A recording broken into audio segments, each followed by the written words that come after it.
you doing, everyone? Welcome to this episode of the Cajun Conservative Show. Bonus episode this week. I missed out on Thursday, and I felt that I should get another episode out. And look, the last episode was talking about the Biden special counsel a report that came out. Go check that out. That's going to be released before this one. I have a couple of stories I really want to get to, and I hope you bear with me in getting with these stories because I think they're important. And I had it all scripted out, all ready to go.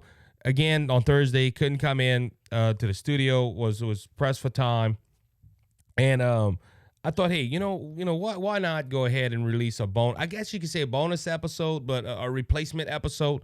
So if you're listening to this on Saturday or you're listening to this later on, hey, all power to you. This happened, I believe, Wednesday.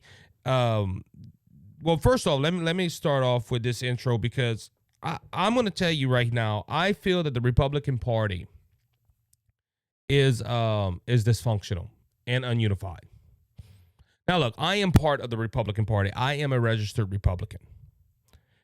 So I'm not someone outside looking in. I know a lot of people in Louisiana, they are conservative, and they have decided to go no party. We have the closed primaries coming out, and no party can vote in that. So, I've considered going no party. Why? Because I don't like things that the Republican Party's doing. Now, I am in close contact with a lot of people that are part of the local Republican Party here, and I like them. They're some good people. Do we agree on everything? No. I haven't even been asked to run on our Republican committee here, and I chose not to. And I've been asked, well, why don't you want to run? Because I think I do a lot more on this microphone than I would in a committee. Okay, I could go ahead and have a voice to who to try to run and stuff, but that's one reason I don't agree everything with the Republican Party. And it's been proven that I do go after the Republican Party as well if needed. I'm not that one conservative that blasts everything the Democrats do and glorify everything that the Republicans do. I don't do that. I am a person that, look, if you're doing wrong, I'm going to call you out on it. And if I have the facts to back me up, I'm definitely going to do it. And look, for the past year, I've been getting a lot better at that, like studying, making sure all my ducks are in a row. And all my facts are correct. So if somebody comes and says, wait, you misspoke. Well, what about this? What about that? And I try to get my facts lined up before I tell a story. It's easier to do it on a national level and a state level. But I've hit some local. I know some local politicians, and we've butted heads before. So like I said, I'm a Republican, but I identify myself as a Christian conservative. That's how I identify myself. You see the title of the show, The Cajun Conservative. I understand. I am from Cajun country, but if in reality, I am a Christian conservative podcast host.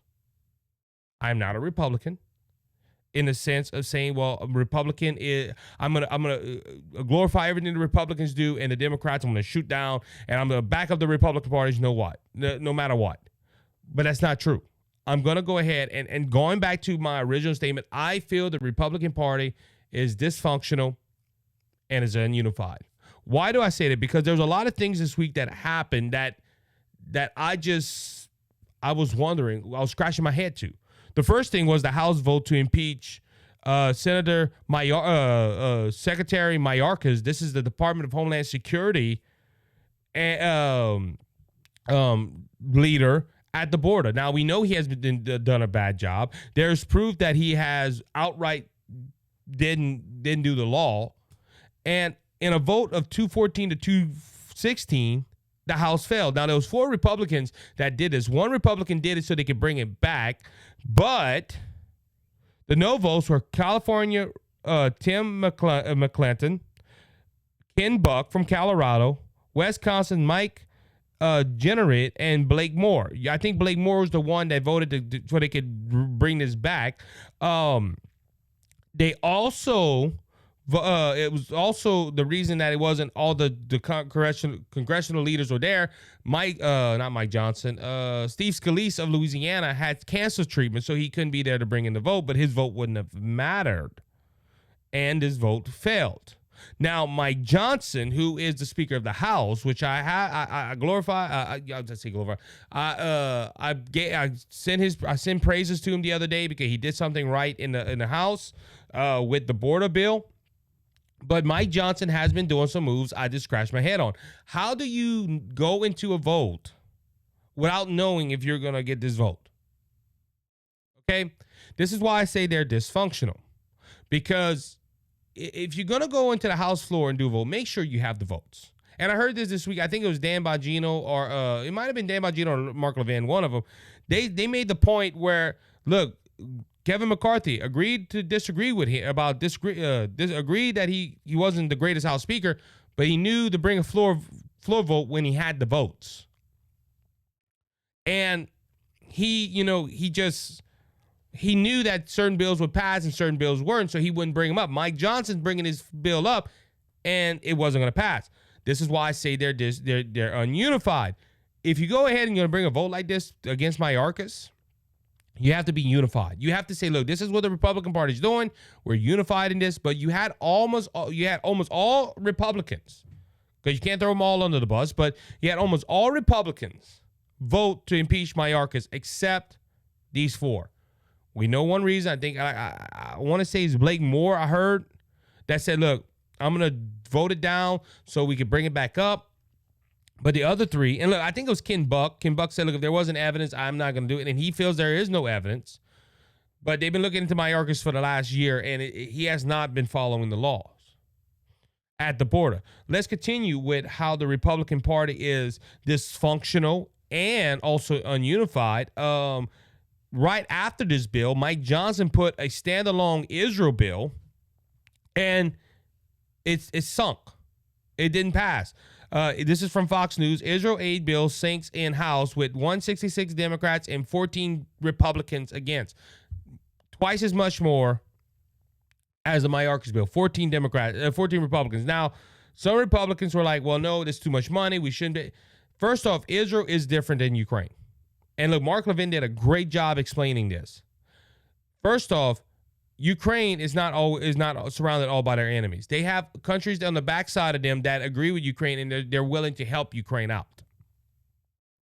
Ukraine also has gotten aid from us, billions and billions of dollars, and now the president of the United States and Democrats are pushing for $60 billion more, and they're holding that over Israel's head, which I don't understand why Israel has to suffer for Ukraine. Going to the neighboring part, Israel's surrounded by their enemies. They have the sea on one side, and they got everybody else that hates them.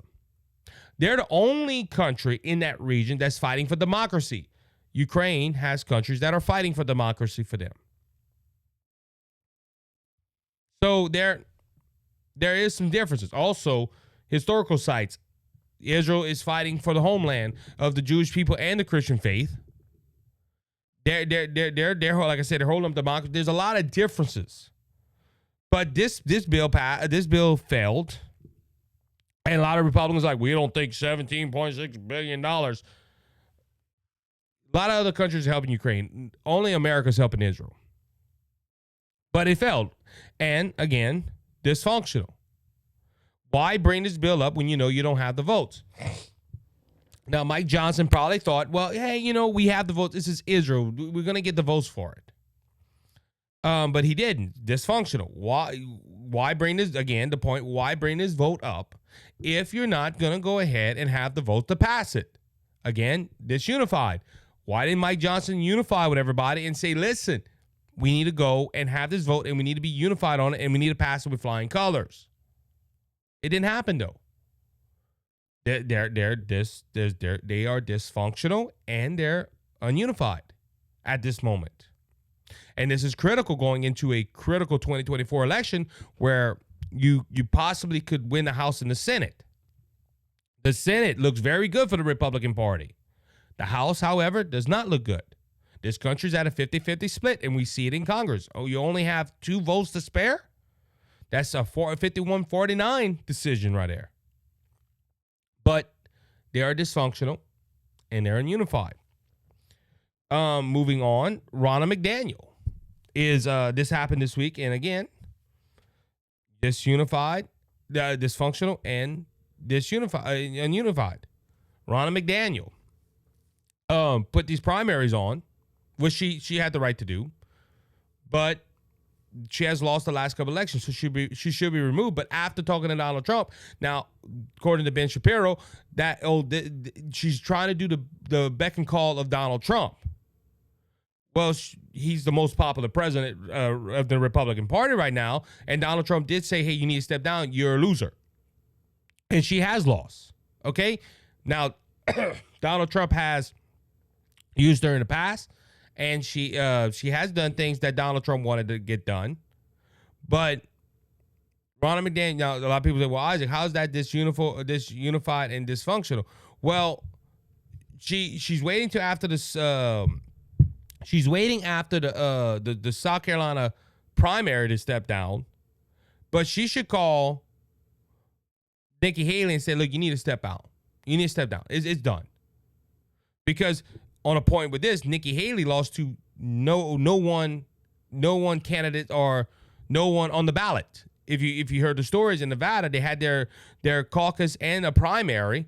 Nikki Haley was on the primary against nobody else except Mike Pence and some other people down the ballot.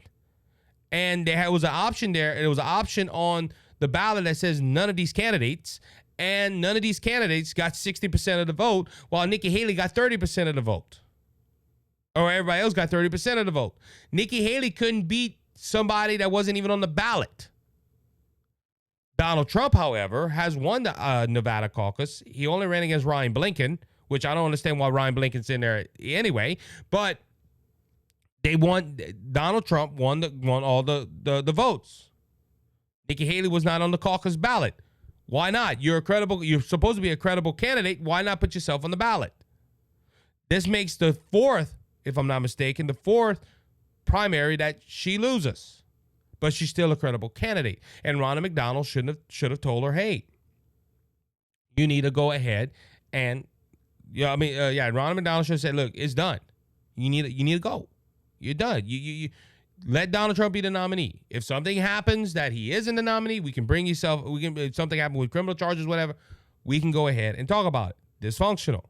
And look, it's been like that for the year in the RNC. Ununified. Nikki Haley should say, well, yeah, I agree with you. But no, Nikki Haley's so doggone stubborn. She thinks she's so popular that she's going to beat Donald Trump. It's not going to happen. She's planning to stay until Super Tuesday. And we're hearing that even her donors are starting to pull back money now because they see it's a losing cause. Why invest into something that you're not going to get a return in? But Nikki Haley is saying, hey, I'm going for it. Like I said, you know how embarrassing that had to be at her campaign headquarters? Hey, guys, the Nevada primary was the other day, and we lost to no one on the ticket. Or no one on this ballot. That's to me as a candidate, I would have dropped out right when I heard that. But no, she's putting all her eggs in South Carolina. She's so determined she's going to win South Carolina, where in the polls she's losing 30%. That's an average. Over 60% of Americans want Donald Trump back as president. But, and when I say they're ununified, this is the point. Established Republicans are not unified around Donald Trump. They want Nikki Haley because they don't like the big bad orange man that lives in Mar-a-Lago in Florida. They're dysfunctional. They're unified. And this is three stories. This is just three stories this week. And my advice, and look, like I said, I'm a Republican, but I identify as a conservative. And days now you can identify as anything. So, is it right? No, but I'm just saying, I don't, as a Republican, I just see that my party is dysfunctional and ununified. And the Republicans need to do something. We got 10 months until the election. You need to get something done. You need to get something done. You need to make sure that you have all your ducks in a row. Mike Johnson, look, he's one of our congressmen here in the great state of Louisiana. Mike Johnson needs to make sure before he brings up a vote again that it passes. He needs to make sure that he got his stuff all in order. Hey, get everything, get all the stuff straight. That's all you have to do. And look, we know there's some big issues going on. The border's going on, the taxes and inflation. We know all this. But as a Republican Party, the Republican Party can do better. At least get unified. Hey, we're gonna do this. This is our goal. But it's sad that, and look, this is on both sides of it. I don't mind compromising with Republicans. However, I do disagree with Republicans compromising with Democrats. They're like this border issue. Mike Johnson did right. Look, and at least all the House Republicans were on board with that. But we kind of touched on it with me and Mike Calderis the other day, where you have these Republicans in the Senate. It's the same thing in the Senate. Dysfunctional and unorganized. Dysfunctional and ununified. Why did, think about this, okay? Mitch McConnell and the other Republican that worked out this deal did not go talk to the conservative senators. You never heard of Kevin, I don't know why I'm thinking Kevin McCarthy, Mitch McConnell going over to the House side and talking to Mike Johnson about the bill. None. Why? Because Mike Johnson's a conservative and Mitch McConnell's a rhino. And he'd rather make a deal. Now, look, it got shot down. Thank goodness. But, and then it only got shut down because people put pressure on Republicans. Like Bill Cassidy. Bill Cassidy was all for the bill until people started pressuring him. Then he voted no on it. Overall, the Republicans need to get unified, and they need to start functioning as a party and one group. Not Senate Republicans want to do something because House Republican conservatives don't want to do nothing. No, they need to work together. Use our good friend and Sheriff Beckett, bro. If you can't clean up your own house, how you think you're gonna clean up somebody else's house? The Republican Party need to clean up their own house. They need to get candidates that can win. They need to get candidates that care for the people. And look, this is why Donald Trump's so popular. Yeah, all the issues with Donald Trump, I've never doubted that Donald Trump cares for the American people. The way he comes across, I wouldn't do it that way, but guess what? He cares for the American people. I see that. The Republican Party needs to get their act together. And guess what? That's why I'm making this episode. If it gets to the ears of somebody, please show them. Y'all, the Republican Party needs to get their act together. What are the Republicans doing? I don't know, but they need to get it. They need to get it fixed before November. With that being said, that's going to wrap up this episode of the Cajun Conservative Show. Thanks again for listening. Please remember to hit the subscribe button and the follow button, depending on the platform you're listening on. Also, go check out our affiliate marketers, Give-A-Derm and HairClub, two great American companies. They need your support. Go ahead and check them out. Until next time, be blessed, be encouraged. You have a good one. Remember, Jesus Christ is King. He's coming back, and he's coming back soon. So don't be faint of heart. Jesus has overcome the world. If you want to know Jesus, your Lord and Savior, reach out to me. I'll tell you how to make Jesus your Savior in heaven your home. Until next time, be blessed, be encouraged. You have a good one.